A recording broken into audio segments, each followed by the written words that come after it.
La première fois que je prends la route vers le nord-ouest depuis Madrid, je crois rêver. Dans la chaîne de montagnes de la Sierra de Guadarrama, à moins de 50 km de la capitale espagnole, j'aperçois une croix géante. Je décide d'aller voir. C'est la croix la plus haute au monde et elle s'élève à plus de 150 mètres de hauteur dans ce qu'on appelle El Valle de los Caídos, la vallée de ceux qui sont tombés. Elle est placée sur une immense basilique de 260 mètres de long, creusée dans la roche. En entrant, je suis pris de frissons. C'est obscur et un archange armé d'une épée m'observe.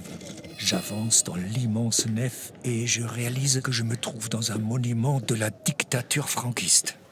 En 1939, les nationalistes de Francisco Franco, soutenus par l'Allemagne nazie, vainquent les troupes de la Deuxième République espagnole, après une guerre civile de près de 3 ans et 500 000 morts. C'est le début d'une longue dictature. Lors du premier anniversaire de la fin de la guerre, le 1er avril 1940, Franco ordonne par décret d'ériger un gigantesque monument pour célébrer sa victoire et perpétuer le souvenir des morts de notre glorieuse croisade.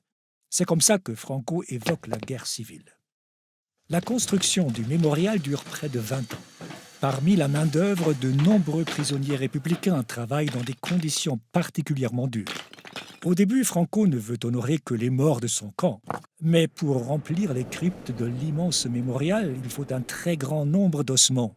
Alors de nombreux morts du camp républicain de gauche sont transférés des tombes et des fosses communes situées dans tout le pays. Souvent, les familles ne sont même pas au courant. Aujourd'hui, les dépouilles de près de 34 000 morts de la guerre civile reposent dans la basilique. Plus de 12 000 d'entre eux n'ont toujours pas été identifiés. Depuis des années, de nombreuses familles se battent pour que ces corps soient exhumés du mémorial et enterrés ailleurs.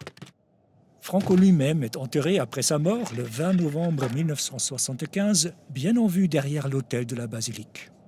Après la transition démocratique de l'Espagne, El Valle de los Caídos devient un lieu de pèlerinage pour les nostalgiques de la dictature. Des partisans de l'extrême droite s'y rendent chaque année à cette date. Ce n'est qu'en 2007 que le gouvernement espagnol interdit toute manifestation politique et toute glorification du régime franquiste dans ce lieu. Enfin, en 2019, la dépouille de Franco est exhumée et transférée dans un cimetière de Madrid. Le mémorial est officiellement rebaptisé en 2022 Valle de Cuelgamuros, le nom d'origine de la région, même si El Valle de los Caídos reste beaucoup plus courant.